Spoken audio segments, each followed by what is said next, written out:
saudara yang berbahagia di Zoom meeting pengajian IWLJ, Ikatan Warga Lubuk Jantan. Yang terhormat Ketua IWLJ Bapak Amril Arif, Profesor Dr. Nasruddin Baidan.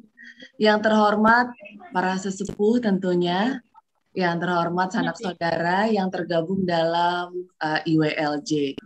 Innal hamdalillah wa ma kunna linahtadiya laula an hadanallah.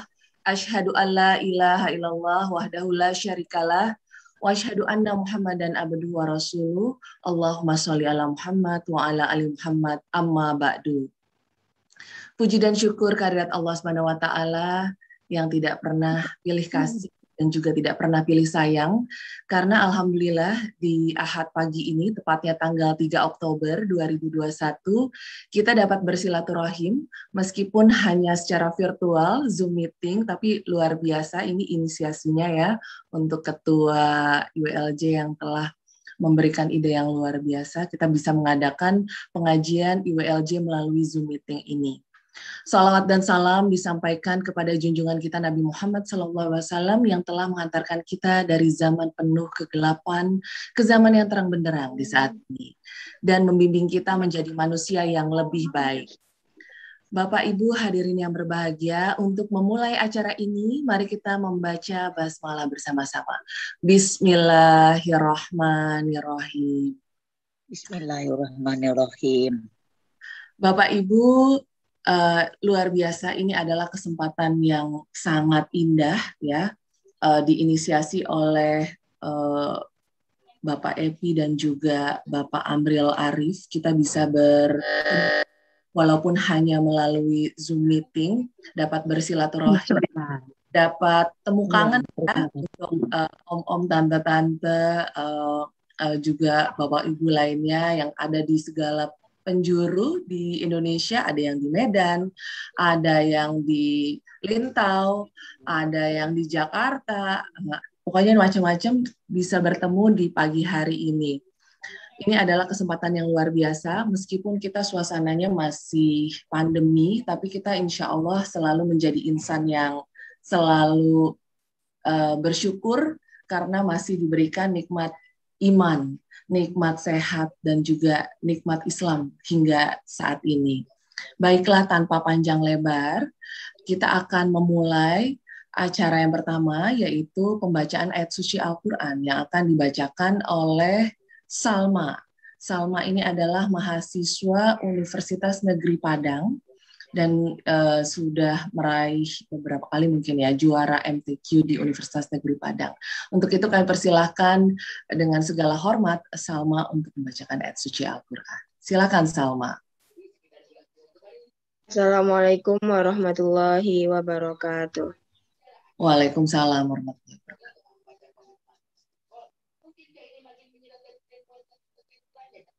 A'udzu billahi minasy syaithanir rajim.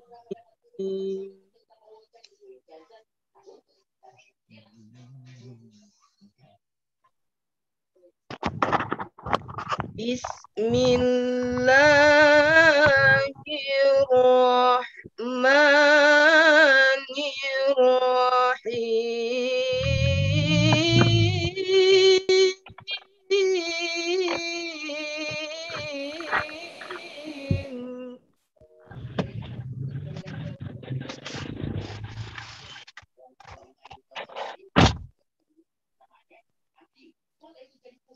Ya ayyuhalladzina amanu idza qila lakum tafassahu fil majalis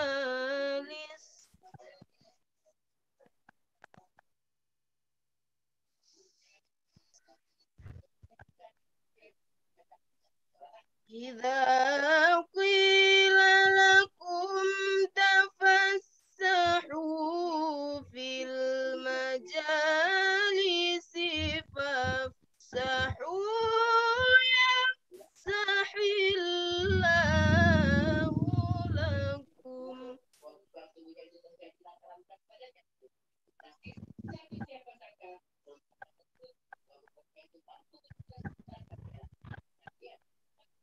وإذا قيل انشزوا فانشزوا يرفع الله الذين آمنوا منكم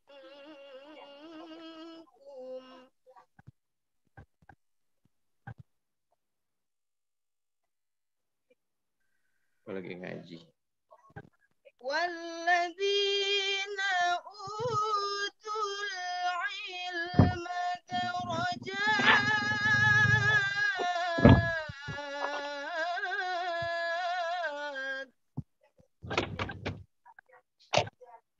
Yang ini Ubel.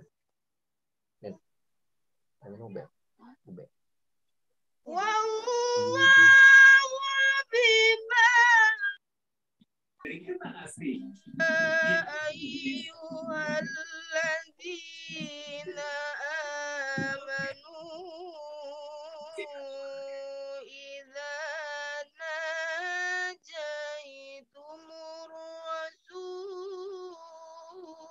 إذا ناجيتم الرسول فقدموا بين يدي نجواكم صدقة ذلك خير لكم وأطهر فإن لم تجدوا فإن الله غفور رحيم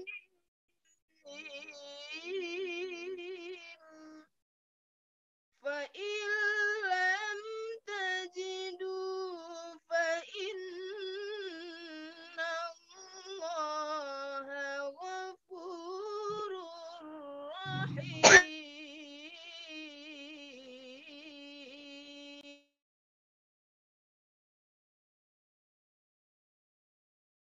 صدق الله العظيم.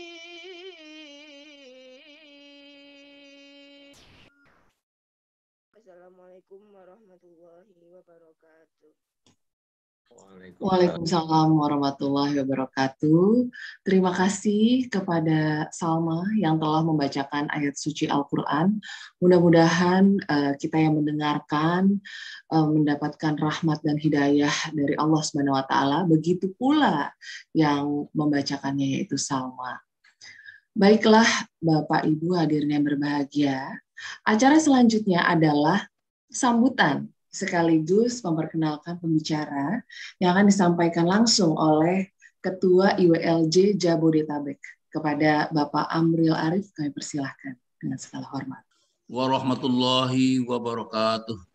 Waalaikumsalam warahmatullahi wabarakatuh. Yang kami hormati Bapak Profesor Nasruddin Baidan, yang kami hormati Dunsana yang berkesempatan hadir pada pagi hari ini, baik yang di Lintau, yang di Medan, di Bandung, di Jakarta, di Tangerang, dan yang di Surabaya sana. Pertama-tama marilah kita panjatkan puji dan syukur kepada Allah Subhanahu wa Ta'ala, karena dengan rahmat dan hidayahnya serta nikmatnya kita bisa bertemu dalam keadaan sehat walafiat, dalam keadaan yang cukup menggembirakan, walaupun hanya melalui virtual ini atau Zoom ini. Memang kondisi pada saat ini yang membuat kita kangen hanya bisa melalui teknologi Zoom ini. Alhamdulillah, sekali lagi kita ucapkan, karena dengan inisiasi atau inisiatif dari Bapak Epi Lintau, beliau ini kalau nggak disebutkan Epinya banyak Epinya katanya, jadi Epi Lintau namanya. Jadi ada inisialnya Epi Lintau yang mengusulkan kepada kita untuk diadakan pertemuan ini secara rutin. Tetapi ini baru pertama kali kita adakan dan mudah-mudahan nanti berkelanjutan. Dan kalau bisa diadakan di Masjid Raya Lubuk Jantan, kita yang di mana-mana mendengarkan ustadz-ustadz yang ada di kampung kita.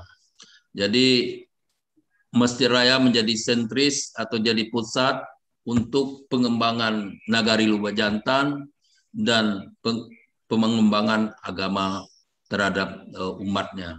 Itu keinginan kita bersama untuk menjadikan masjid sebagai sentra kehidupan bagi umat Islam. Insya Allah nanti kalau Epi jadi pulang bisa membuat wifi dari sana sehingga bisa setiap minggu pagi misalnya kita bisa mendengarkan ceramah-ceramah dari Masjid Raya Lubuk Jantan tersebut. Insya Allah.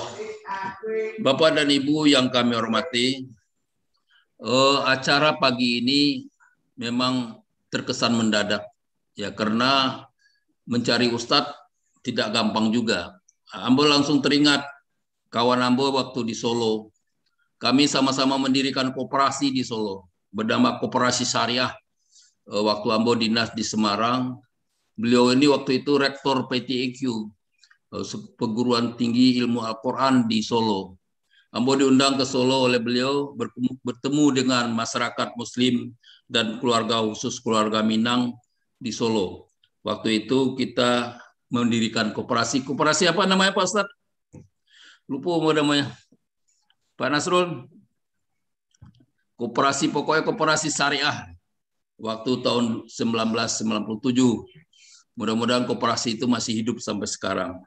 Beliau Bapak Ustadz Profesor Nasruddin Baidan itu lahir di Lintau tahun 1951, jadi lebih tua dari Ambo setahun. Beliau anak yang paling ketek dari Pak Baidan. Pak Baidan ini kalau nggak salah anaknya 4 orang ya Pi ya. Amak Sepi paling tua. Yang nomor 2 yang kemarin meninggal suaminya Pak Rudin, Pak Muslim dulu Pi ya. Pak Muslim ya. Pak. Terus kemarin yang meninggal suaminya kakaknya Nian, Pak Rudin, suami dari Jama, siapa nama Pi? Rahma ya. Rahmadani. Nah, dan Pak Nasruddin inilah anak beliau yang paling ketek, paling bungsu. Masih ada ya Pak? Ada ya. Ada ya, Limo ya, Pi. Limo ada yang di Pekanbaru yang paling ketek. Oh ya, ya betul. Si Am juga nama kalau nggak salah ya. Si Am di Palembang lah dulu loh. Oh ya, ya. Jadi beliau ini SD di Litau, kemudian masuk sekolah di Canduang, sekolah agama. Beliau dulu nggak diajak dia Pak Ambo ketua Walib, Ambo ke Canduang aja lah. Ustadz katanya ke Pak Ambo. Akhirnya beliau di Canduang, setelah tamat di Madrasah Canduang, terus masuk IAIN di Padang, terus ngajar di Pekanbaru dan menyambung S2-nya di IAIN Jakarta dan S3-nya IAIN Jakarta mengenai ilmu tafsir Al-Quran. Setelah itu mengajar di berbagai tempat, pernah di Pekanbaru dan terakhir di Solo. Sampai sekarang beliau menetap di Solo. Ini riwayat beliau sedikit yang Ambo ketahui. Dan beliau sekarang memang dari PTIQ tidak lagi menjabat rektor, sudah menjadi pensiun bulan Mei kemarin ini. Tapi sekarang masih tetap menjadi dosen di IAIN Surakarta Solo. Itu sedikit mengenai Pak Nasruddin Baidan ini. Beliau memang ahlinya tafsir Al-Quran dan fikih. Ya. Nanti mungkin kita akan berdiskusi, akan mengadakan tanya jawab dengan beliau. Monggo silakan. Kalau bahasa Linto mungkin masih apa beliau. Jadi kalau bahasa Jawa apalagi hafal betul beliau. Mungkin yang Gadi nanti memastikan bahasa Solonya dengan Pak Nasruddin, silakan aja nanti bahasa Jawa tanyakan. Ya. Baik Bapak dan Ibu dan Dun Sanak saudaranya, alhamdulillah pengajian hari ini tidak hanya diikuti oleh Dun Sanak dari Lubuk Jantan, ada juga yang dari Batu Bule, ada Pak Asri Ismail di Siko, Nyonyanya, ada Pak Mufril dari Tanyambonai, ada dari Tapiselo dan dari Tigo Jangko. Insya Allah nanti kita akan undang yang lain-lain. Siapa yang mau, tentu kita terbuka. Tidak hanya terbatas dengan orang Lubuk Jantan, tetapi siapa saja yang mau menuntut ilmu, mau belajar agama ini, karena agama ini katanya tidak ada habis-habisnya. Karena kita tahu suruhan Nabi kita juga, tuntutlah ilmu dari pintu buayan atau dari bayi sampai kita meninggal atau ke lubang lahat nantinya. Jadi tidak ada batas umur untuk belajar. Dan untuk Bapak dan Ibu ketahui, kami sekarang ada grup mengaji bersama namanya. Jadi IWLJ mengaji bersama ini ada 60 orang anggota sekarang. Setiap 3 hari sekali menghatam Quran. Jadi 1 orang 1 juz, 3 hari kita kasih waktu, 30 orang. Jadi setiap putaran, alhamdulillah kita mulai dari 10 September dan sekarang sudah memasuki putaran ke-9 mulai hari ini. Dan insya Allah kalau Tuhan mengizinkan, kita nanti akan menomat di Masjid Raya Lubuk Jantan. Ya Pi, boleh nggak Pi? Mantap, ya. Alhamdulillah. Kita akan mengadakan, jangan kalah di anak-anak Solo Baru Kota buat waktu PT dulu lain nomor lo, tapi tidak semeriah yang lah kayak. Jadi kita ingin adakan lagi monomat nostalgia 60 tahun yang lalu atau 70 tahun yang lalu. Bagi yang udah tua-tua ya mungkin nanti pakai kursi roda nggak bisa jalan atau didorong atau kemana. Ya pokoknya ada semangat untuk pulang Basamo, untuk menikmati keindahan kampung dan untuk mensiarkan agama di Masjid Raya Lubuk Jantan. Itu mungkin yang bisa kita sampaikan pada pagi hari ini. Dan lebih kurangnya Ambo atas nama ketua atau atas nama penggagas dari mengaji bersama dan pengajian bersama ini, mengucapkan terima kasih kepada Dun Sanak saudaranya yang telah berpartisipasi di dalam kegiatan-kegiatan ini. Terus terang, Masjid Raya Lubuk Jantan itu ada karena adanya kebersamaan kita. Jadi dari awal kita sudah membuktikan dengan bersama kita bisa. Kita bisa membuat masjid bersama-sama. Kenapa kita tidak bisa meramaikan masjid atau memakmurkan masjid walaupun kita tidak berada di kampung kita? Mari kita tetap hati kita tetap di kampung walaupun kita ada di negeri orang. Alhamdulillah sampai pagi ini kita ikut di sini ada 70 orang. Mudah-mudahan ke depan bertambah terus sehingga kita bisa semakin baik untuk pembangunan negara kita maupun untuk kehidupan kita yang ada di rantau di tempat lain. Demikian lebih kurangnya kami mohon maaf.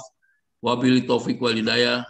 Assalamualaikum warahmatullahi wabarakatuh. Waalaikumsalam warahmatullahi wabarakatuh. Terima kasih banyak untuk Bapak Amril Arif selaku Ketua IWLJ Jabodetabek yang telah menyampaikan sambutan, sekaligus juga memperkenalkan narasumber kita, penceramah kita di pagi hari ini. Juga beliau tadi juga menjabarkan ya inisiasinya yang luar biasa, menggagas IWLJ mengaji bersama, mengaji Basamo ya. Mohon maaf nih kalau bahasa lintaunya kurang-kurang oke.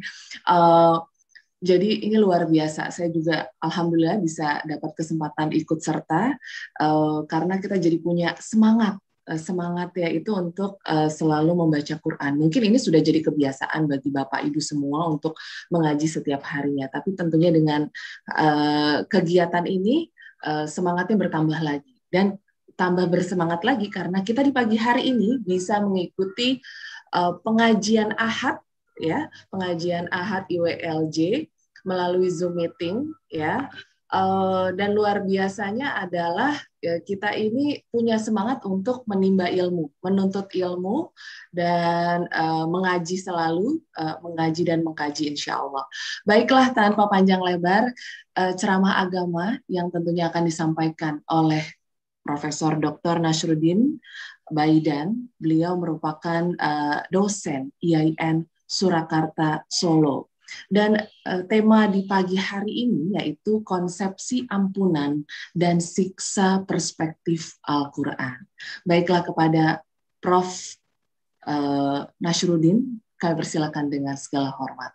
Baik, saya ulangi. Assalamualaikum warahmatullahi wabarakatuh. Waalaikumsalam warahmatullahi wabarakatuh. Alhamdulillah alladzi ja'alana minal mu'minin wal muttaqin. Asyhadu an la ilaha illallah wahdahu la syarikalah syahadatan tunji qailaha min azabil alim.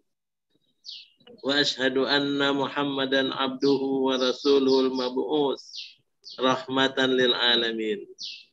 Allahumma fasalli wa sallim wa barik ala hadzal nabiyil karim nabiyyina wa habibina wa syafi'ina Muhammadin wa ala alihi wa ashabihi wa azwaji dzurriyyati ajmain. Rabbi shrah li sadri wa yassir li amri wahlul 'uqdatam min lisani yafqahu qawli.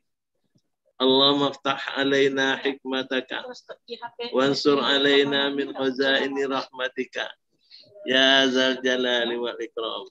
Amin amin ya mujibas saidin. Alhamdulillah, ini adalah awal yang paling bagus. 1 Oktober kita mencetak suatu sejarah yang istimewa.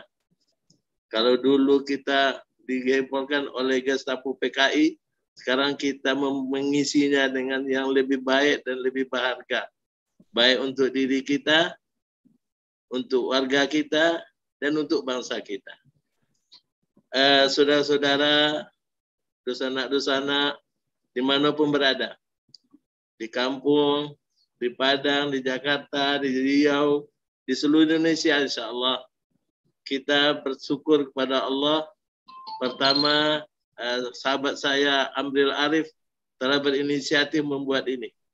Ini usaha yang bagus sekali. Mudah-mudahan bernilai ukhrawi di sisi Allah. Amin. Kemudian saya dari Solo juga mengaturkan terima kasih kepada semua pihak, terutama kru yang sudah membantu kita, mulai dari EPI di Padang, terus juga di Jakarta, dan mudah-mudahan semua itu kita niatkan sebagai ibadah kepada Allah. Nah, pada pagi ini kita akan bahas konsepsi ampunan dan siksa perspektif Al-Quran. Nah, ini kenapa kita memilih ini? Karena banyak orang yang mungkin tidak begitu menghayati tentang konsepsi ampunan dari Allah dan siksa itu. Sehingga mereka setelah bersolat, setelah minta ampun, terjun lagi kepada dosa. Nah, ini namanya mereka itu belum menghayati apa yang difirmankan Allah. Coba kalau Bapak, saudaraku, sudah saya share itu teksnya. Ayat pertama itu, walillahi ma fis samawati wa ma fil ard. Nah, ini kelihatan. Walillahi ma fis samawati wa ma fil ard.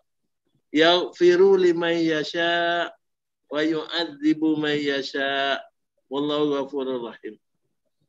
Jadi kata kuncinya di situ, yaghfiru liman yasha. Allah itu mengampuni bagi orang yang mau.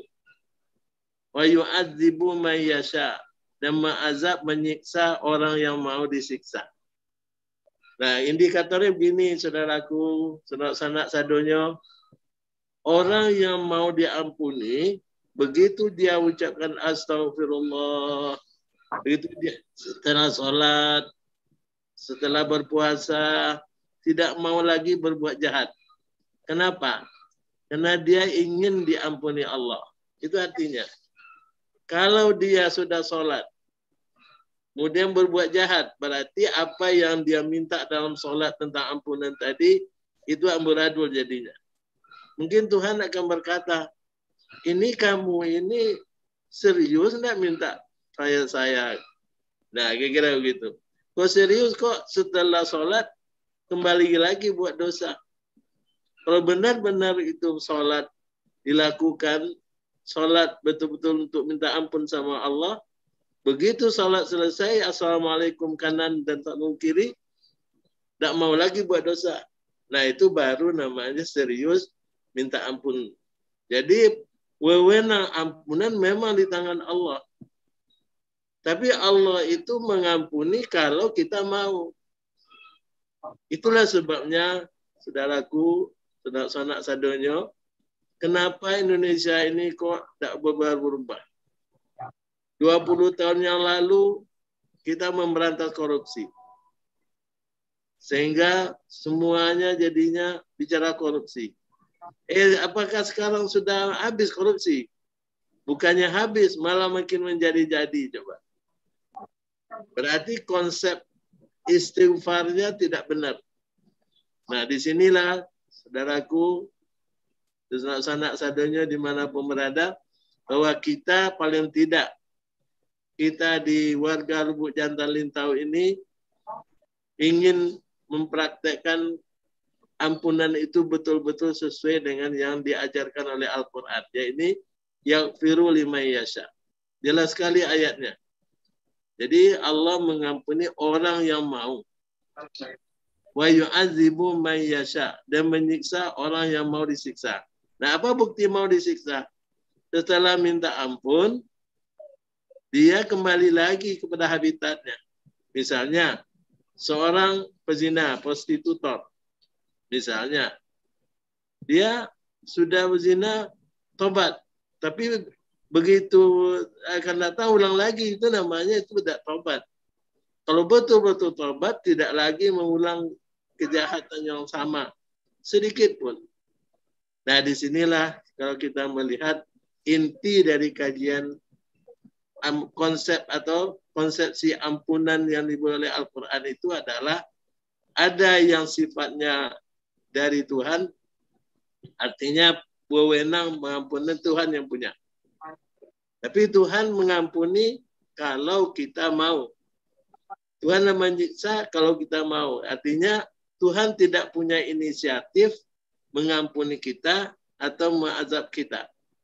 Jadi kitalah yang harus berbuat, kitalah yang harus melakukan. Kenapa? Karena kita memang ingin selamat. Kita ingin memasuki surga itu mendapatkan pahala dari Allah. Kenapa? Karena kita bekerja, kita beribadah, kita berbuat. Nah, kira-kira itu intinya. Saya tidak mau mereka panjang lebar, karena ini semuanya pintar-pintar.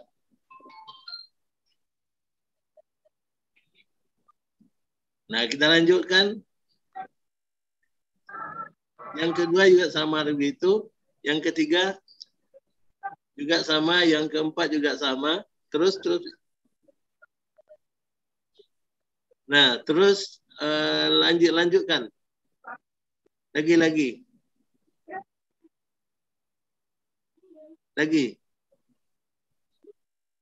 Nah, ini bahasanya sudah kita bahas tadi. Jadi artinya pembahasan tentang ayat-ayat di atas itu adalah pembahasan bahwa kita punya gawe, cara orang Jawa itu. Punya usaha untuk minta diampuni Allah. Jadi kalau kita memang benar-benar serius minta ampun sama Allah, kita dituntut untuk bisa melakukan tindakan-tindakan sesuai yang kita inginkan, yakni diampuni oleh Allah.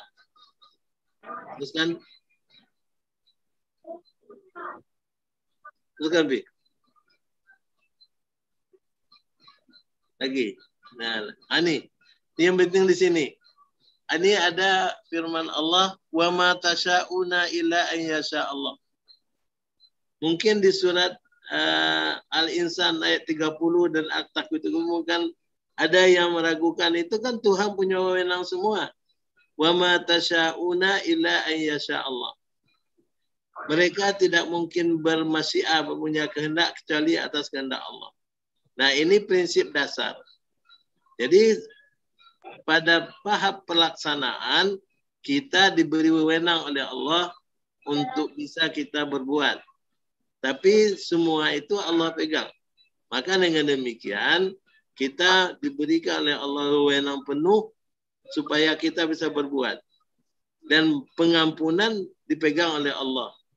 Itu yang maksudnya, sehingga dengan demikian tidak keliru kita memahami ayat ini, bahwa Allah punya wewenang penuh mengampuni, kita punya diberi kesempatan untuk berbuat. Jadi artinya teknis pelaksanaan diberikan delegasinya kepada kita, sementara Allah memegang kendalinya. Nah, itu barangkali yang perlu kita hayati di situ. Terus nanti.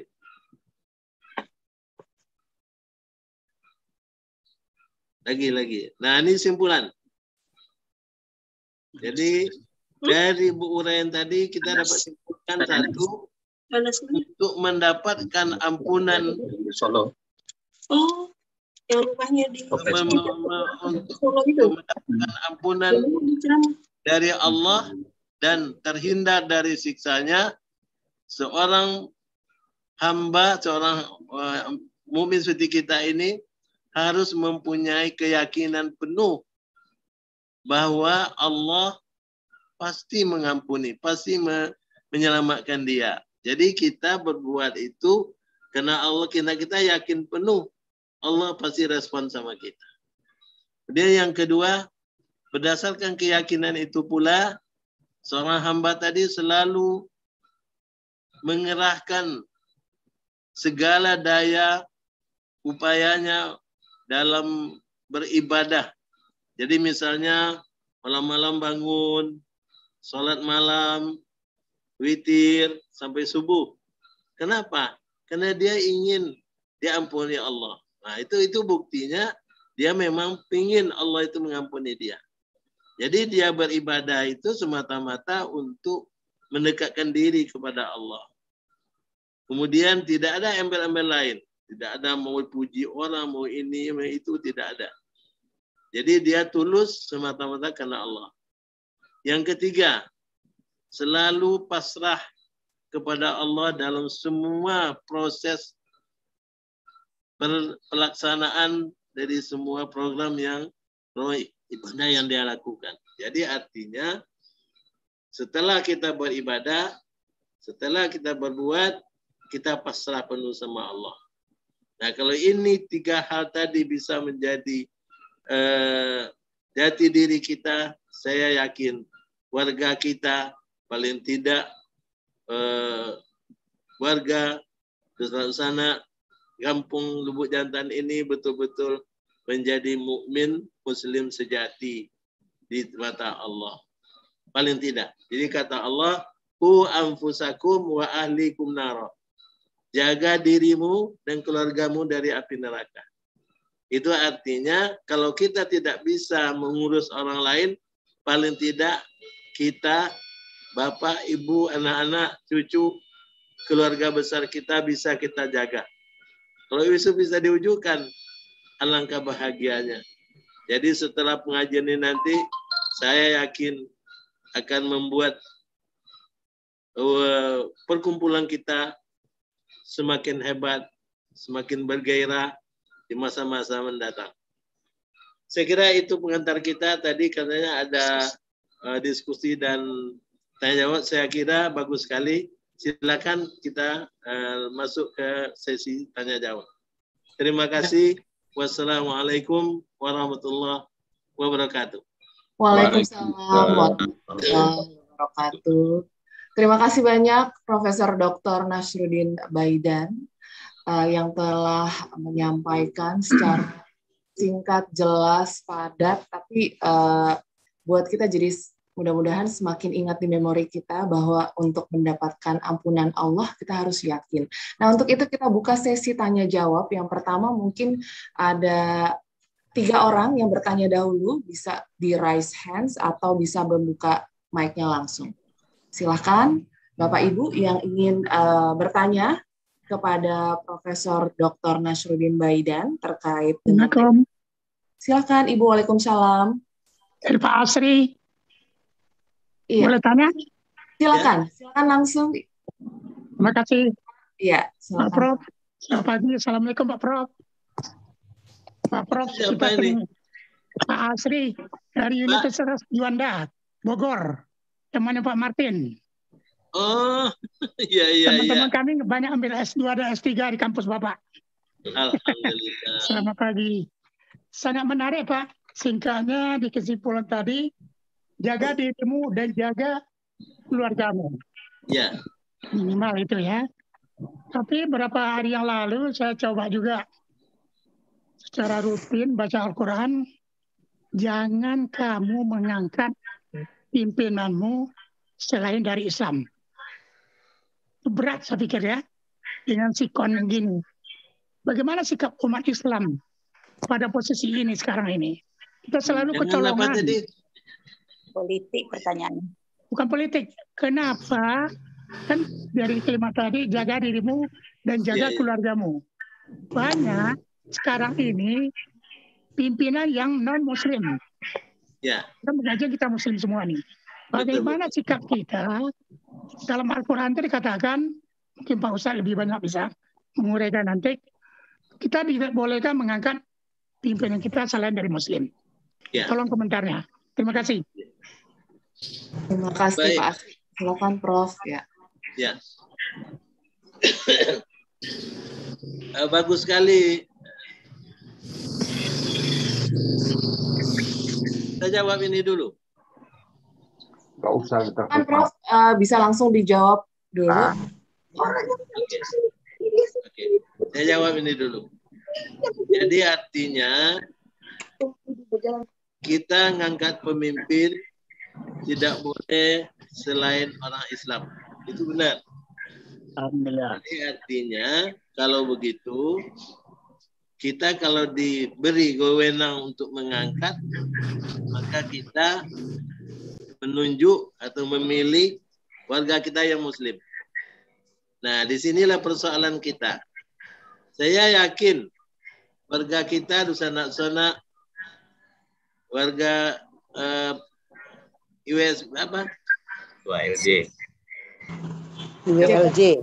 IWLJ dan lain-lain dan semuanya ketika pemilu pasti mereka memilih yang muslim. Nah, perkara menang yang non-muslim itu kan bukan kesalahan kita. Jadi Bapak Ibu tidak usah merasa salah. Kok yang diangkat yang non-muslim sih? Nah, yang penting yang saya katakan tadi kita memilih yang muslim saja. Titik. Ada komentar. Yang ternyata karena di negeri kita ini warganya bukan muslim semua, lalu mereka mengangkat itu, maka mereka yang tanggung jawab atas sesuai dengan yang kita pilih itu. Tapi kita kalau ditanya sama Allah, kenapa kamu pilih dia? Saya pilih dia karena dia muslim.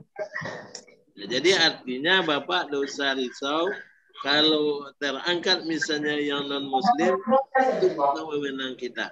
Tapi kita tetap berusaha untuk mengangkat saudara-saudara kita yang benar-benar muslim sejati. Angkali begitu. Terima kasih. Baik, terima kasih Prof. Ya. Mudah-mudahan jawaban dari Prof. Pak Asri sudah ini ya, sudah puas. Silakan untuk Bapak Ibu yang lainnya. Oh ya, Bapak Juskal Kadin itu raise hand ya. Silakan Pak Juskal. Ya, Assalamualaikum warahmatullahi wabarakatuh. Waalaikumsalam warahmatullahi Waalaikumsalam warahmatullahi wabarakatuh. Bro, itu yang tadi surat Al-Imran 129 ya.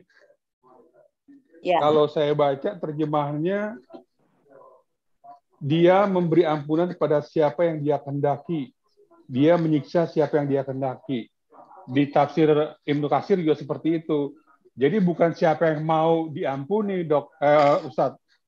Tapi itu semua atas kehendak Allah. Dia beri ampun pada siapa yang dia kehendaki, bukan siapa yang mau diampuni. Itu, Ustadz. Mohon tanggapan, Ustadz. Baik, Pak. Tolong tayangkan lagi TEP. Oke. Tayangan TEP.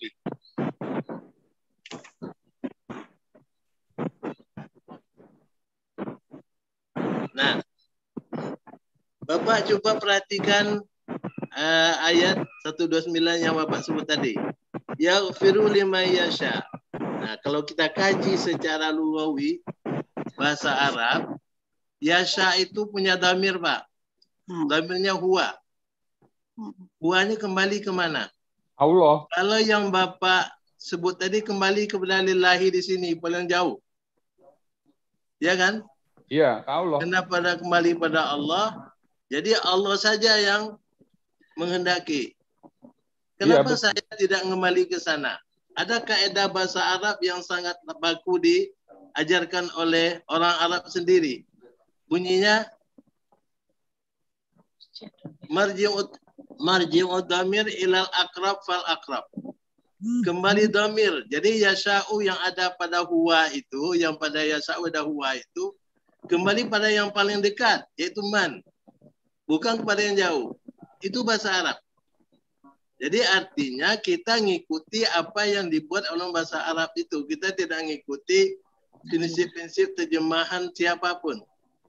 Dan saya sudah membuat buku kritik terhadap terjemahan di Indonesia ini. Kalau Bapak memerlukan, saya bisa kirim. Nanti lewat ketua kita, lewat sahabatku Amri bisa dikirim berapa bukunya tentang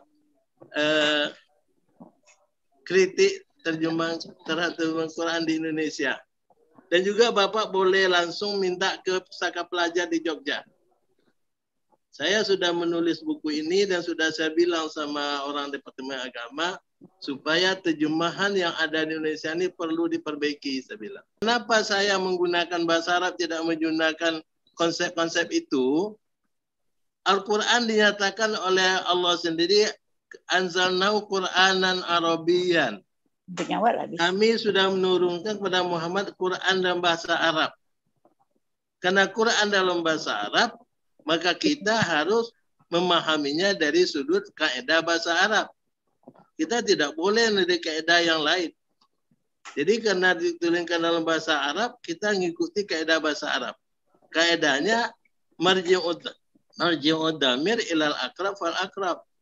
Maka dengan demikian yaghfiru, nah ini yaghfiru ada damir di sana kepada Allah memang. Tapi liman yasha di sini damirnya kepada man. Jadi artinya Allah berwenang mengampuni bagi orang yang mau diampuni, itu artinya. Sesuai dengan kaidah bahasa. Jadi saya tidak mau mengikuti terjemahan itu karena terkesan terjemahan itu lebih menggunakan konsep Jabariyah. Walaupun Bapak tidak mempunyai konsep itu, tetapi yang jelas itu terjemahan yang ada di Indonesia itu lebih banyak bernuansa ke sana. Makanya saya tidak mau Indonesia ini disesatkan oleh terjemahan-terjemahan yang tidak benar itu, menurut saya. Baik Ustadz, terima kasih Ustadz. Saya kan al-fakir Ustadz, nggak ngerti apa-apa ya. Jadi ya. Saya justru saya bertanya. Ya, jadi tapi jangan kaitkan saya dengan Jabariyah Ustadz. Ya, saya maklum. Saya terima kasih Bapak tidak Jabariyah. Tetapi terjemahan yang beredar di Indonesia itu yang saya maksudkan, itu lebih bernuansa Jabariyah daripada mengembali kepada nuansa bahasa Arab yang asli. Tapi kenapa udah bertahun-tahun itu nggak ada yang pernah ada yang koreksi, Ustaz? Ya, justru itu maka kita koreksi. Bahkan di bahasa Inggris pun juga artinya seperti itu, terjemahan bahasa Inggris. Ya itu tadi. Di kitab tafsir Ibnu Katsir juga seperti itu, Ustaz. Betul. Saya memahami itu. Jadi artinya kalau kita benar-benar ingin memahami ayat Quran secara benar, mau tidak mau kita menggunakan bahasa aslinya, yaitu bahasa Arab. Tidak bisa yang lain. So, kalau kaidah lain dipakai, nanti kita keliru dalam memahami teks. Nah, jadi sebenarnya Bapak kalau perlu, kalau mau, bisa berhubung bersama Bajar, minta buku saya itu sama dia. Atau saya juga bisa kirimkan buku terjemahan saya yang sudah saya buat itu. Baik Ustadz, terima kasih Ustadz atas jawabannya Ustadz. Ya, maaf ya, jadi saya bukan menggurui. Ya. Waalaikumsalam warahmatullahi wabarakatuh. Terima kasih. Ya. Terima kasih Bapak Juskal Kadin. Ya. Ada lagi yang lain yang mau bertanya? Ibu Marnis, ya silakan ya. Ibu Marnis. Ya. Assalamualaikum warahmatullahi wabarakatuh. Waalaikumsalam. Prof, perkenalkan saya Marnis Nurut, Balai Selasa, Lubuk Jantan. Alhamdulillah. Sekarang bernomisili di Padang. Sangat senang ya bisa berjumpa dalam pengajian Zoom pada pagi ini. Selain melepas rindu dan bersilaturahmi, juga dapat ilmu yang sangat bermanfaat pada pagi ini. Saya berangkat dari topik kita pada pagi ini, konsepsi ampunan dan siksa perspektif Al-Quran. Ya, betul. Saya akan menanyakan tentang kesalahan-kesalahan atau dosa-dosa kami perempuan pada masa yang lalu. Ya, ya. Menyangkut tentang masalah aurat misalnya. Aurat misalnya. Aurat. Kalau masa yang lalu itu mulai dari SD sampai SMP, mungkin juga sampai SMA dan perguruan tinggi, kami perempuan ini kan baru sekarang berjilbab, baru sekarang menutup aurat. Kalau dulu itu kan pakai rok pendek, kembang-kembang, rambutnya begini, dan itu adalah masa lalu. Nah, yang saya tanyakan, dosa-dosa masa lalu itu, bagaimana konsep Al-Quran? Dan bagaimana pula konsepnya tentang ampunannya dan siksaannya. Dan apa yang bisa kami lakukan pada hari ini, sehingga dosa-dosa yang lalu itu tidak menjadi hantu bagi kami, yang pada hari ini sudah hijrah. Terima kasih Ustaz. Assalamualaikum warahmatullahi wabarakatuh. Waalaikumsalam. Bagus sekali Bu. Jadi Ibu sudah menunjukkan sesuatu yang sangat istimewa. Kalau kita sudah komitmen bertobat kepada Allah dan bertekad bulat tidak akan mengulangi lagi hal yang sama atau kesalahan yang sama, insya Allah semua dosa kita diampuni Allah. Kita yakin itu, karena Allah menjamin. Nah, setelah Bapak Ibu ampunan dari Allah itu kita mohonkan, lalu kita isilah sekarang. Kalau selama ini atau ketika masih gadis, masih muda dulu, banyak aurat terbuka, maka sekarang sedikit pun kita tidak pakai aurat, tidak pakai buka aurat gitu. Jadi artinya dengan demikian komitmen kita bahwa kita sudah bertobat kepada Allah dari membuka-buka aurat, kita betul-betul sekarang tidak mau lagi melakukan itu. Kalau itu komitmennya sudah demikian, insya Allah Tuhan akan respon. Jadi artinya jangankan hal-hal yang seperti itu. Orang yang kafir beramal seumur-umurnya, kemudian menjelang meninggal dia bertobat, dan dia masih bisa kesempatan untuk bisa berbuat.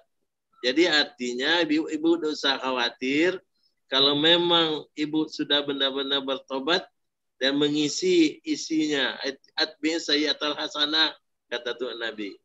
Jadi isilah tobat itu dengan yang lebih baik. Kalau itu sudah ditunjukkan, berarti kita memang serius bertobat. Tapi kalau kembali lagi kepada yang lama, berarti tidak serius bertobat. Nah ini yang tidak mungkin. Jadi artinya kalau memang benar-benar ibu dan kawan-kawan bertobat itu dan tidak lagi melakukan tindakan yang sama di masa mendatang, maka itu memberikan bukti yang nyata bahwa ibu memang serius bertobat dan Allah akan respon dengan bagus. Jadi Allah akan istijab apa yang kita lakukan itu. Jadi kejahatan-kejahatan atau kekurangan-kekurangan selama ini akan bisa ditutupi dengan kebaikan. Karena Nabi bilang, atbi'is sayyi'atal hasanah. Ikutkan atau ikuti kejahatan yang sudah kita tobat itu dengan kebaikan. Jadi mungkin perbanyak sedekah, perbanyak istighfar, perbanyak sholat. Dengan demikian Allah akan respon bahwa orang ini betul-betul serius ini. Maka saya pasti akan mengampuni dia. Kira-kira begitu, Bu. Mudah-mudahan masih ada 2 menit lagi. Iya. Ada yang raise hands. Terima kasih Prof tadi penjabarannya yang luar biasa. Ini Bapak atau Ibu WRT. Silahkan. Yang raise hand duluan, ini di layar ada Kamal. Oh, Bapak Kamal dulu. Ini ada WRT ini yang raise hands, tapi nggak dibuka mic-nya. Silakan Pak Kamal, kalau Bapak WRT dulu. Terima kasih, Pak Profesor. Tadi dikatakan bahwa kita itu banyak sudah melakukan kebaikan, sudah berhaji dan lain sebagainya, tapi masih banyak melakukan kesalahan. Salahnya kita itu di mana ini? Apakah kita banyak makanan yang haram atau apa? Silakan Prof, mohon dijelaskan. Terima kasih. Jadi begini Pak, kita itu berbuat sesuatu semata-mata karena Allah. Kita melakukan tindakan sholat ikhlas lillah. Berhaji kita lillahi ala nasi hijul bait. Hanya karena Allah saja aku berhaji. Tidak ada karena supaya menang pilkada. Tidak ada itu. Tidak ada urusan. Saya supaya dapat nama baik. No. Jadi yang kita berhaji itu lillahi. Hanya karena Allah. Jadi kalau kita sudah melakukan tindakan-tindakan itu semata-mata karena Allah, Allah akan respon dengan baik. Allah akan istijabah dengan baik. Nah, kira-kira begitu, Pak. Tapi kalau kita tidak melakukannya dengan tulus, maka Allah tidak terima. Jadi, kenapa kamu sekarang bertobat? Oh, saya kan sudah tua, tidak mungkin lagi prostitusi. Jadi karena tuanya, bukan karena merasakan haramnya, merasakan dosanya. Nah itu yang perlu kita hayati. Jadi artinya orang melakukan tobat itu tidak ada embel-embel lain kecuali menyesal dari perbuatan yang terlarang itu. Nah kalau itu bisa kita lakukan, saya yakin warga kita, sanak-sanak kita, siapapun kita, pasti direspon sama Allah. Maka dengan demikian, kebaikan kita yang sudah kita lakukan ini akan menutup semua kesalahan kita. Nah, tapi syaratnya itu tadi, kita isi dengan benar-benar tulus karena Allah. Titik. Tidak ada embel-embel apapun, bagaimanapun. Itu saja, Pak. Saya kira begitu. Jadi sangat gampang sebenarnya, tapi sulit dilakukan. Karena ada yang mengaruhi kita sekitar. Barangkali begitu, karena waktu kita tadi diberi waktu sampai jam 8. Baik, iya. Cukup sekian. Sudah, Bu? Cukup ya? Ya, sebentar ya Prof. Om Am dan juga Bapak Epi, ini kita cukup sampai jam 8 saja, atau bagaimana? Mohon maaf, karena profesornya ada tugas lain. Baik. Jadi kita untuk bisa mungkin sampai jam 8 Prof ya, apa jam 8:30? Bisa diperpanjang dikit lagi, ada satu lagi pertanyaan, boleh nggak? Kalau tergantung profesor. 8:30 masih ada waktu cukup. Oh, 8:30. Jadi kalau mungkin masih bisa. Ada pertanyaan yang penting, insya Allah sampai 8:30 kita bisa melayaninya. Ya. Kan nanti acara jam 9. Oh baik. Ya. Terima kasih Prof atas kesediaan waktunya.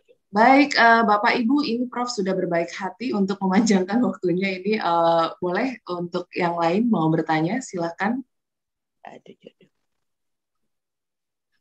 Masih ada yang ingin bertanya? Silakan. Atau udah cukup? Sudah cukup, Bapak Ibu, sudah cukup jelas ya? Saya kira sudah cukup bagus. Sepertinya sudah cukup sangat jelas kayak Prof ya. Tapi sebenarnya saya ada yang pertanyaan nih Prof, boleh ya? Satu aja. Ini Prof, tadi terkait dengan konsep Jabariyah nih, yang tadi Prof jelaskan sedikit. Biar kita sebagai umat Islam tidak miskonsepsi, ya kan? Sebenarnya kesalahan apa sih Prof ketika kita yang selama ini meyakini atau mempelajari tafsir-tafsir yang sudah beredar, ya kan? Itu apa yang ternyata dampaknya bagi umat Islam? Silakan, Prof. Saya sebenarnya belum ada penelitian terhadap dampak yang terjadi. Nah, tapi saya melihat kalaulah konsep pengampunan dosa seperti yang tadi itu, orang tidak akan berhenti buat dosa, Bu. Itu persoalannya. Baik. Ya. Jadi kalau konsep seperti yang dikembangkan dalam terjemahan tadi itu, orang tidak berhenti buat dosa. Padahal Quran tidak seperti itu. Kalau orang betul-betul sudah minta ampun sama Allah, bertobat, tinggalkan semua kejahatan sekecil apapun.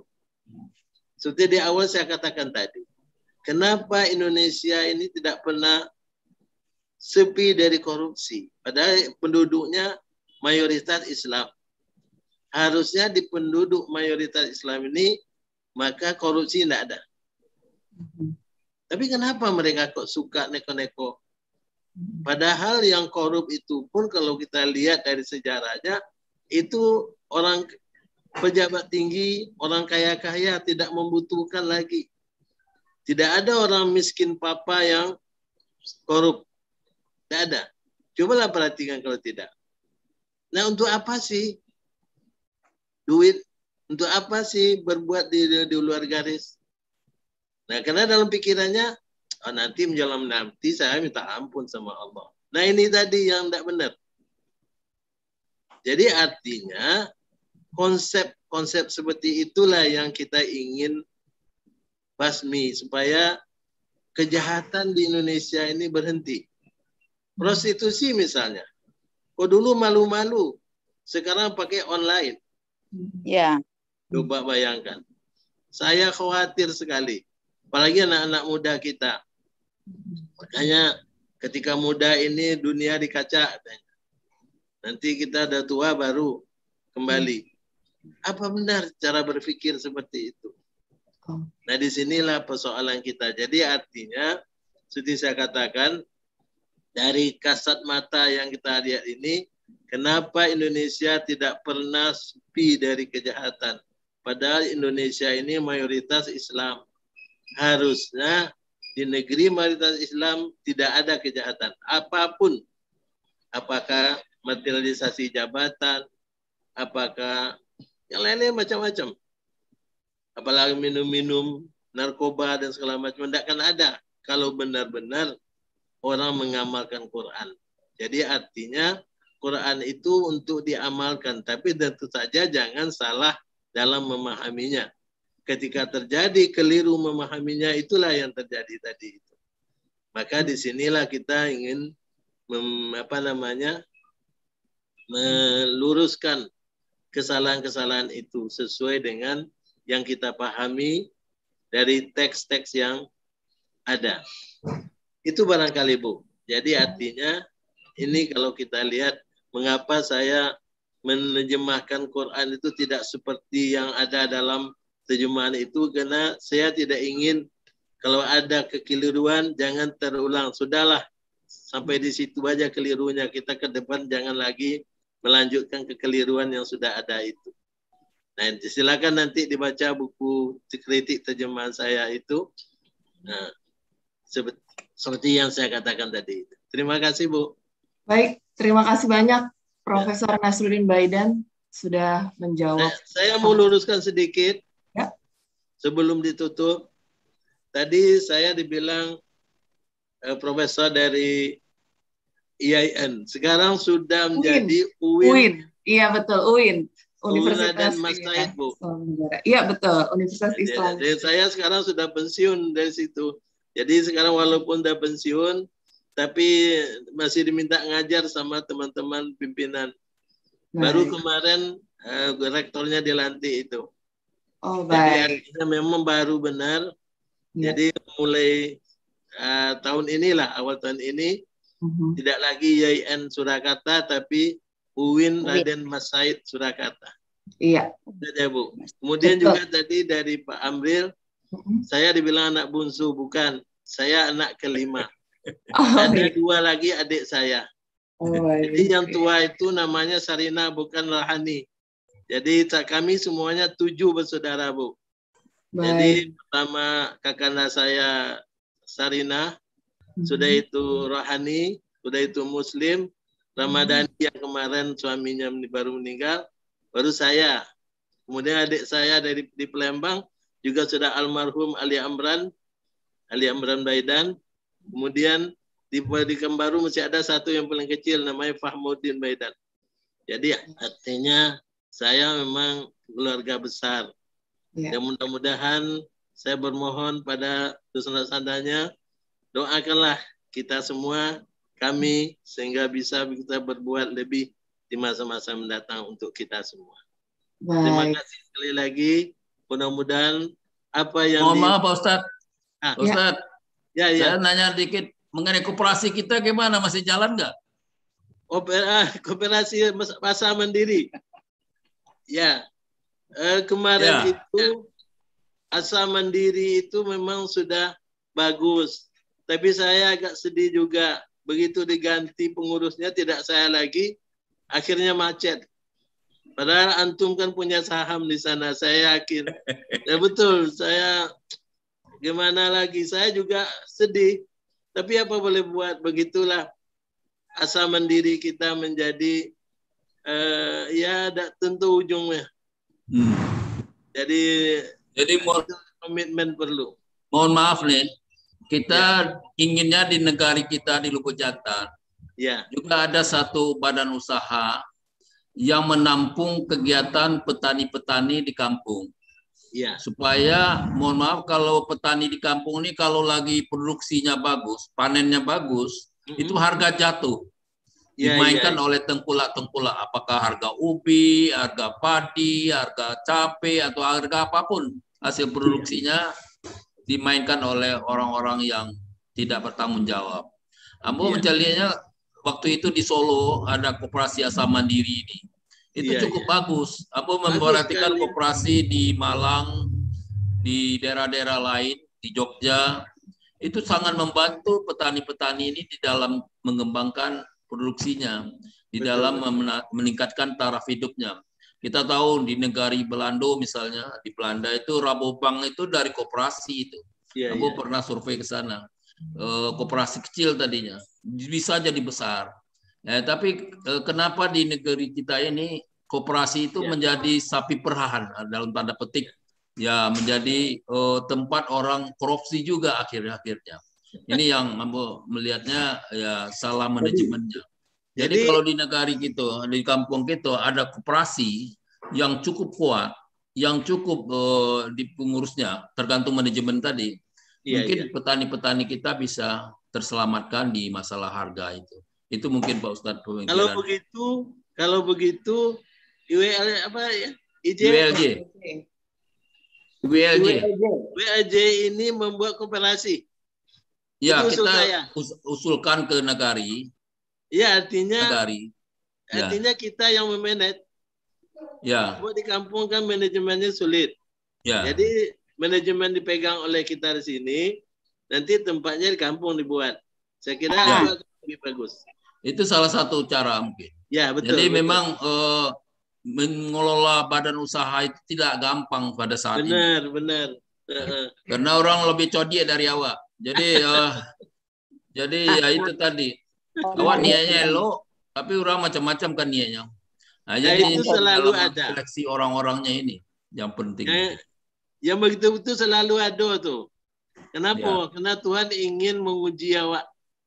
Tuhan ingin memberikan kepada kita suatu gambar, begini loh, mengurus masyarakat itu. Jadi bagaimanapun juga yang jadi sorotan adalah pimpinan. Nah itu. Jadi ambo menyusulkan nanti perkumpulan awak ko dibuatlah koperasi di kampung. Tapi kita yang megang manajemennya. Jangan Mungkin Pak Wali udah hadir nggak ya? Tuh aja ya, Pak Wali udah hadir nggak tuh? Hadir tuh Pak. Hadir Pak Wali. kayaknya. Hadir. Silakan Pak Wali komen itu mendirikan koperasi ini Pak Wali. Ada mumpung ada Ustadz ini. Ustadz ini ada pengalaman untuk koperasi ini. Silakan Pak Wali. Pak Wali. Tuh Jitam ada. Tak ada nampak lah. Ada Pak Wali. Dalam daftar namamu tadi ada kelihatan.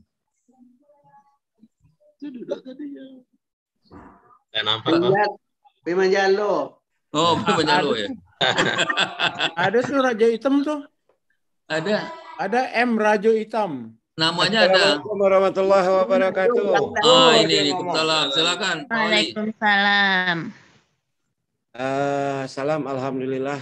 Oh, aduh, sorry. Salam Pak Sekda, asisten. Hai. Pak Ustadz. Ya. Ambo anak Kotik Barain kalau di Lubuk Jantan, Ustadz. Alhamdulillah. Alhamdulillah nampak di situ Dayun ada Daam kita bersama. Pertama sekali salam dulu dari Kampuang. Ya, terima kasih salamnya Ambo. Ambo lah 3 tahun yang tak pulang ini. Tapi gara-gara COVID, atau sopi sadanya. Padahal hati lah di kampung. Tapi syukur ini sahabat kita, Amril membuat acara. Jadi Pak Amril ini dosa, jasanya kadang mana kok.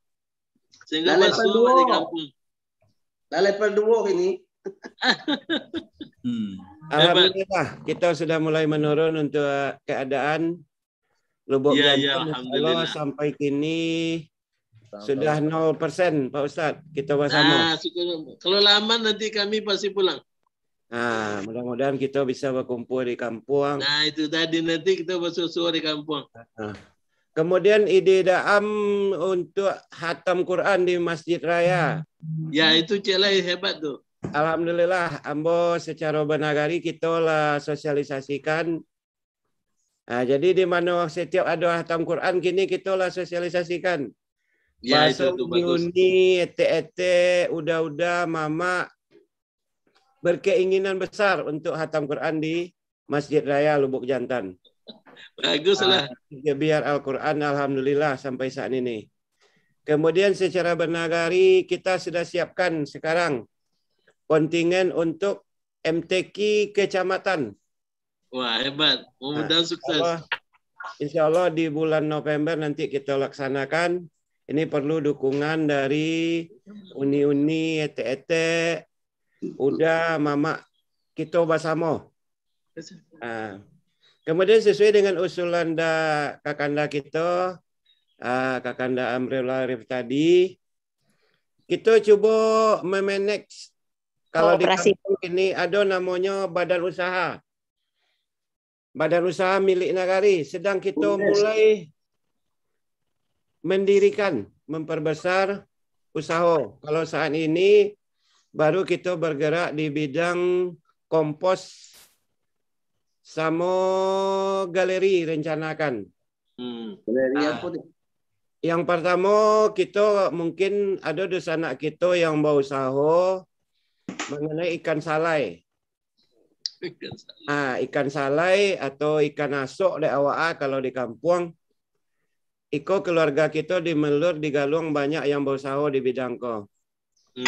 Insya Allah kita fasilitasi nanti untuk pemasarannya. Apalagi ini kok di zaman online. Mahal nih. Mungkin kalau di Jakarta nanti ingin ikan salai yang bisa awak kirim di kampung. Alhamdulillah. Palembang ke Surakarta. Ke Solo dikirim juga lah. Ke Solo bisa kita kirim nanti. Sebab kini hubungan kan tak sulit. Walaupun ya betul. Kemudian untuk perkembangan berikutnya mungkin perencanaan kita Koperasi. Untuk pengembangan koperasi kok memang kalau dulu awak ada KUD. Ya. Koperasi Unit Desa Sayo. Tapi karena perkembangan zaman atau bagaimananya, kalau dulu memang gampang kita Pak Ustadz. Ya. Pupuk, bibit, segala macam kan. Ya, LRKUD ada dulu. Tapi deklah KUD kalau berubah artinya, kalau dulu kan koperasi unit desa. Akhirnya berubah keuntungan untuk den. KUD kita hancur. Hebat. Hancur lebur Pak Ustadz. Kita punya aset resmeling ada KUD. Alhamdulillah. Balai salah satu dulu ada kantu KUD namanya. Ya. Kini kok kepengurusannya lah 20 tahun tak jaleh induk anak lain. Mungkin kita mulai dari awal balik mengenai koperasi kok. Khusus mengenai koperasi mungkin kita mulai dari awal. Ya, betul. Kemudian kita yang di kampung kini perlu dukungan untuk badan usaha milik nagari kok. Ya. Kalau di negara BUMN nomor. Kalau di kota-kota mungkin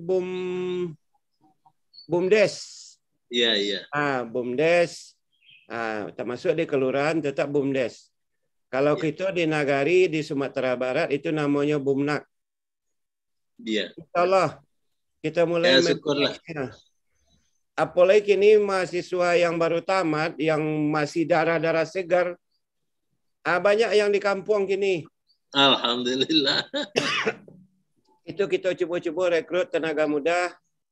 Dan secara IT-nya nanti kamu perlu Pak Dokter, PEPI. Siap. PEPI sama Revalin. Itu perlu dukungan sangat. Karena kita di kampung kadang-kadang baca itu di lopo nih pandai ya. Menterjemahkannya susah Pak Ustaz. Jadi itu mungkin beberapa hal. Kemudian petang di Musrenbang lah kita bahas juga kemana arah untuk membangun ikon nagari dulu Ustaz yang penting. Masjid Raya alhamdulillah seluruh perantau terlibat berkat komando Kakanda. Alhamdulillah. Mantap. Keinginan kita yang terdekat untuk membangun madrasah Tawalib. Alhamdulillah kini madrasah Tawalib mungkin kalau untuk tanah datar satu-satunya ruangan belajar yang pakai AC sekolah swasta negerinya mungkin tak ada. Kita lagi AC anak-anak kita belajar. Hebat. Kemudian komputer berkat bantuan perantau telah kita lengkapi untuk sarana ujian. WiFi pakai AC dah. Yo, mantap. Bayang aja Tawalib pakai AC belajar. Guru-guru pakai AC di kantu. Awak aja di rumah tak ada pakai CR dah, pakai angin. Kebanggaan sangat. Setiap kami bertemu je bupati, kebanggaan Lubuk Jantan yang paling besar. Bupati sangat respon sekali. Herannya bahwa Lubuk Jantan bisa model itu. Jadi kebanggaan bagi kita dan dukungan kau jangan putui-putui. Tapi emak tahu. Jangan putih-putih dukungan perantau. Uni, udah, etek, sadonya. Apalagi kau generasi muda kita. Okey.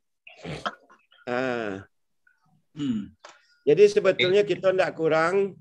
Cuma memanage yang bantu daam kau yang susah. Model-model daam kau lah. Menggerakkan kau ya Pak Asisten. Jadi kalau sempat nanti kita pulang bersama, pembahasan kau bukan hanya sekedar konsep gitu. Kami yang di kampung terutama menterjemahkan konsep yang ada dari para perantau kita. Itu yang kuncinya mana? Betul. Setuju. Agak terharu model-model konsep. Baik. Setuju.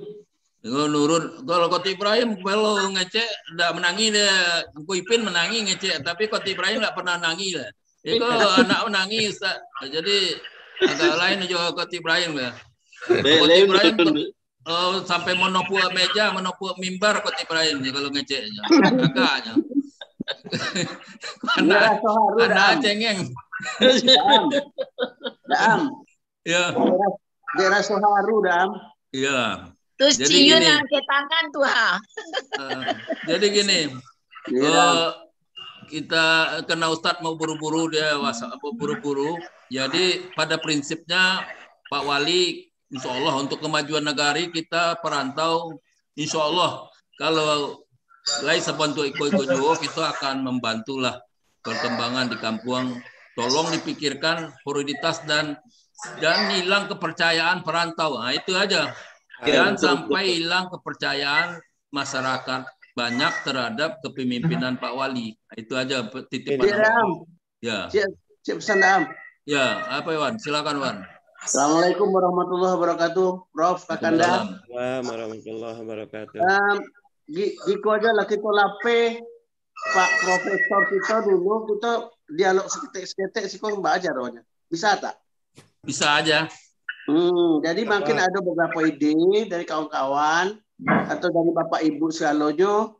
Mungkin kita buka 5 menit tambahnya dan jale dulu kalau profesor nak ada urusan kita lape aja dulu lapang dado gitu loh. Ya mungkin gitu. Jadi silakan Prof sekali lagi Ambo atas nama warga Lubuk Jantan dan dusana-dusana lainnya mengucapkan terima kasih kepada Profesor Nasruddin yang telah memberikan ilmunya kepada kita semuanya. Mudah-mudahan ini berkelanjutan. Dan nanti insya Allah kita tentu seperti cita-cita EPI ada ustadz-ustadz lain, misalnya ada ustadz dari Lintau, Tok Bejayo, Heri Nur, Mas Par, siapa lagi yang akan memakai ustadz-ustadz kita ini kalau bukan dari kita. Jadi kita kita minta beliau-beliau itu tampil di dalam forum-forum seperti ini dan tentu beliau menyampaikan ilmu-ilmu yang beliau sampaikan. Mungkin begitu, silakan Pak Ustadz pamit dan selamat sekali lagi, kita sehat-sehat saja dan insya Allah kita ketemu di kampung paling cepat Desember mungkin. Baiklah, jadi kami tidak usah ucap terima kasih karena ini yang tugas kita bersama. La syukron alal wajib kata bahasa Arab. Jadi hal-hal yang wajib dilakukan membina kampung awak itu hal-hal yang kita tugas bersama. Jadi tidak perlu terima kasih, kami betul-betul merasakan syukur atas nikmat Allah yang dimanage oleh sahabatku Amril. Mudah-mudahan usaha dari beliau ini benar-benar bermanfaat untuk kita di dunia ini sampai ke akhirat yang abadi. Dan kami terima kasih sudah diberi kesempatan dan insya Allah kesempatan yang akan datang jika akan tetap mengikuti acara ini. Mudah-mudahan kita semua selalu di bawah karunia Allah, ayungan Allah, sehingga kita berada dalam kondisi prima dimanapun kita berada. Nah, kira-kira begitu. Sekali lagi mohon maaf atas segala kekurangan yang mungkin terjadi. Jadi kami di luar kemampuan lah, kira-kira begitu. Akhir salam kami akhiri dengan salam bersama. Wassalamualaikum warahmatullahi wabarakatuh.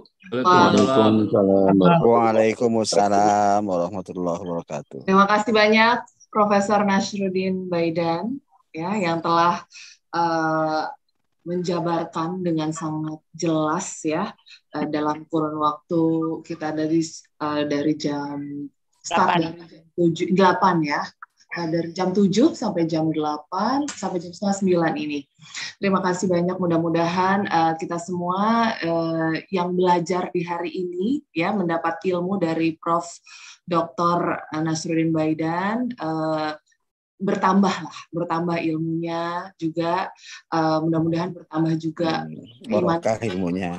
Amin, berkah buat Profesor ya, Amin, amin. yang sudah meluangkan waktu ya di waktu yang sangat sempit ya Prof ya. Terima kasih banyak sekali lagi Prof. Mudah-mudahan kita semua di sini nggak jadi manusia-manusia yang tomat ya Prof ya. Tomat. Baik, Bapak Ibu hadirin yang berbahagia, nampaknya kita sudah harus mengakhiri.